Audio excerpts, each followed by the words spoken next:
Hello all to Hayes Now channel. Happy Friday to all. Today I'm going to review this movie Spider-Man Homecoming. I saw this movie this morning. I am going to go over the key points in this movie. This Spider-Man movie is about Peter Parker, a 15-year-old boy who lives with his Aunt May. The movie is continuing from the cameo appearance he made from the Captain America Civil War movie. He is in a Stark internship under the guidance of Tony Stark, aka Iron Man, who call him when the next mission will occur. He is taking Spider-Man under his wing as his protege, and Iron Man is his mentor. Now, I thought he was a little too pushy asking Iron Man when can he start next mission, kept texting and calling, and one scene they showed all the texts he sent to his bodyguard, Happy. But this particular Spider-Man should let more action just come to him naturally than texting and calling Happy all the time. It was kind of annoying to me at points in the movie, even when the bodyguard was annoyed too. Peter Parker starts to fight crime for the first time, fighting off ATM robbers using a special weapon he later on figures out where it came from. He tries to capture them, but they got away, but they didn't steal any money, though he ended up saving a deli store owner and his cat. Iron Man later on scolded him for that and tells him not to try to do crime fighting on your own. Now, I thought Spider-Man was courageous enough to try to fight for his first crime. He put a lot of heart into it. Later on in the movie, Spider-Man confronts the villain, whose name happens to be Vulture, on the Staten Island ferry, who are responsible for creating these strong weapons. While Spider-Man tries to capture Vulture, he gets away, and while his weapon tears the Staten Island ferry in half, later on the FBI comes in and shuts Spider-Man down before he could do anything else. Later on to find out it was Iron Man behind that, and for the second time he is reprimanded by Iron Man for crime fighting on his own again against his wishes. As a result of this, he then confiscates his Spider-Man suit until he learns lessons of following commands. Then Spider-Man tells him he is nothing without the suit. Then Iron Man responds saying, if you're nothing without the suit, then you don't need the suit. I believe that's when the turning point came in for the movie. Spider-Man tries to become independent on his own and do more crime fighting against Vulture. Spider-Man then returns to his regular self in the movie and realizes later he can do this without the suit. He can fight on his own. He discovers in a scene while fighting Vulture when Vulture knocks down the pillars on him and he's stuck under them. He reminisces back in the movie in a scene where Iron Man tells him about the suit, the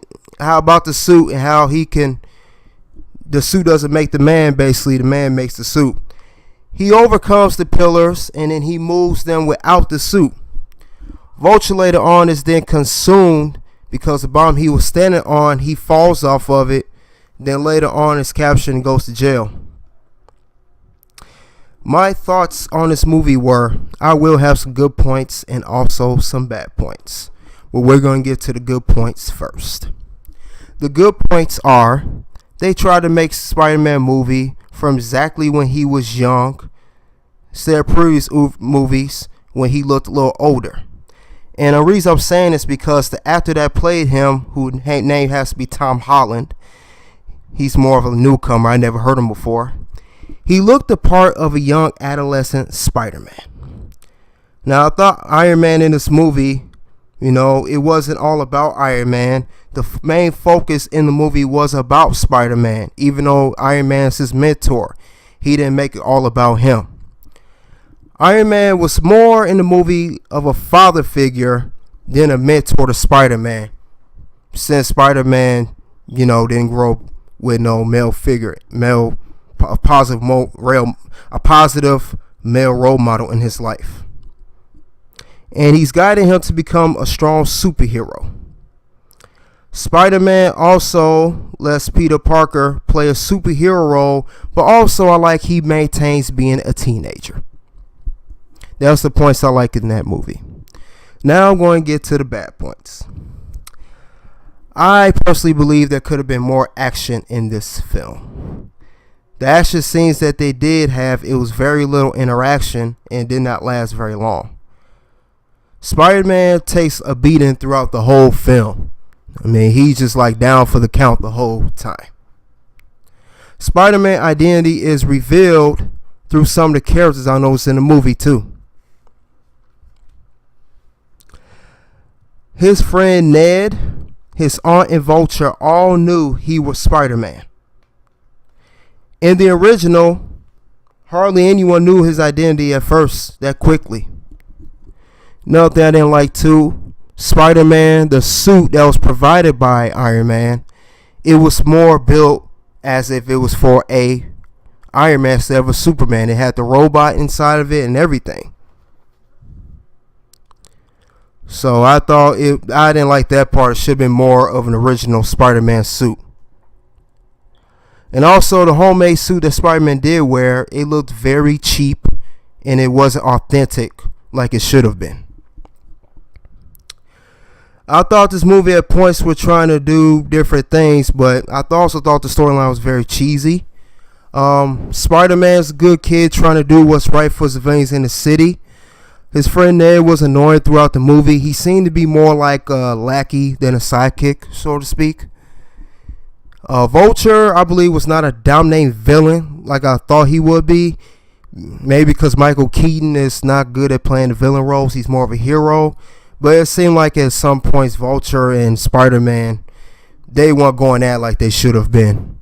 That's my opinion on that. They should have been more. It was more trying to, I don't know, being a little too nice to each other. My review of the movie is a 6 out of 10. Now, this is my personal opinion on the movie. I don't recommend it if you've seen the previous Spider-Mans like I have. But if you want to see it anyway, go ahead, be my guest. Check it out anyway. If not, wait. That's my review on the Spider-Man Homecoming. You guys have a good one.